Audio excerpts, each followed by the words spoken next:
এখনো 3টে বাজতে চললো, কখন আসবে তোর মেকআপ আর্টিস্টটা? আরে বাবা আসবে, দাঁড়া, এক্ষুনি মেকআপ আর্টিস্টটা আসছে। কখন আমাকে সাজাবে, কখন আসবে? এই ভালো মেকআপ আর্টিস্ট বুকিং করেছিস তো? উল্টোপাল্টা মেকআপ আর্টিস্ট বুকিং করিসনি তো? বুঝতেই পারছিস আজকে আমাকে ভালো দেখাতে হবে, আর আমাকে যাতে সুন্দর লাগে, যাতে সবার মেকআপটা আমার কাছে ডাল হয়ে যায়। ওই দেখ এসে গেছে।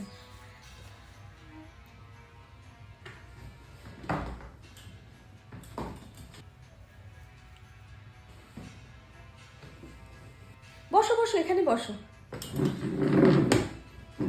বসো। এই এটা কি মেকআপ আর্টিস্ট এনেছিস? এরকম ভিখারি কোথা করে? হ্যাঁ ভালো সাজায় ও, তুই আমাকে বিশ্বাস করিস তো? তুই আজকে ওর কাছে সেজে দেখ। আরে এই সাজাতে পারবে আমাকে? ওকে তো দেখে মনে হচ্ছে না, দেখ সব পুরনো ট্রলি, পুরনো সব ড্রেস পরে এসছে, নিজে কিছু আদৌ জানে? আরে বাবা কি হয়েছে, ওরকম ড্রেস পরছে তো? ওর হাতের কাজটা তো দেখ। উফ, যদি ভালো সাজানো না হয় না, দেখিস। তুই আজকে সেজে দেখ, তারপর তুই আমাকে বলবি। তোর পয়সা নয় আমিই দিয়ে দেবো, তোর যদি ভালো না লাগে তো। ঠিক আছে, তুই আজকে দিনটা সেজে দেখ, ওর কাছে খুব ভালো লাগবে তো। দেখে তো মনে হচ্ছে না যে সাজাতে পারবে। কিরকম একটা ড্রেস পরে এসছে, কিরকম লাগছে দেখতে। কোথাকার কোনো জঙ্গল থেকে তুলে এনেছিস নাকি? আরে বাবা খুব ভালো সাজায়, খুব ভালো সাজায়, তুই ভাবতে পারবি না। ঠিক আছে চলে এসো, সাজাও আমাকে।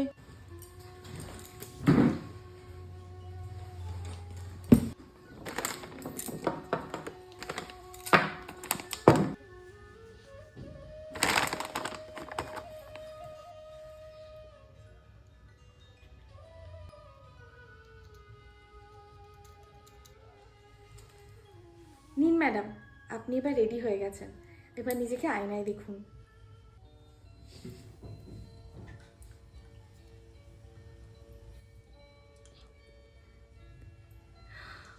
ওয়াও, কত সুন্দর লাগছে আমাকে। Thank you. কি ভালো লাগছে তোকে দেখতে, কি সুন্দর সাজিয়েছো তুমি। I am so happy, I am so happy. খুব ভালো সাজিয়েছো তুমি। আমি বলেছিলাম তো ও খুব ভালো সাজায়, ও খুব ভালো সাজিয়েছে। কোথার থেকে এনেছিস ওকে? ও এত ভালো সাজে, এতদিন বলিসনি কেন আমাকে যে এত ভালো একটা মেকআপ আর্টিস্ট আছে? অনেক থ্যাংক ইউ তোমাকে, অনেক thank you. I am really sorry যে তোমাকে আমি প্রথমে জাস্টিফাই করেছি যে তুমি আদৌ সাজাতে পারবে কিনা। I am so sorry, I am so sorry. আর অনেক থ্যাংক ইউ, অনেক অনেক অনেক থ্যাংক ইউ। আমার কি ভালো লাগছে। আজকে তোকে একটা কথা বলছি, কারুর রূপে নয় তাকে গুণে বিচার করবি। একদম ঠিক বলেছি। কাউকে ড্রেস দিয়ে বিচার করতে নেই, তার গুণ দিয়ে বিচার করতে হয়। আর শুধু কিন্তু আমি ওকে বোঝাচ্ছি না, দর্শকবৃন্দকেও বোঝাচ্ছি যে কারুর রূপে নয় গুণে বিচার করতে হয়। ভিডিওটা ভালো লাগলে অবশ্যই লাইক কমেন্ট শেয়ার করবে। Tata tata.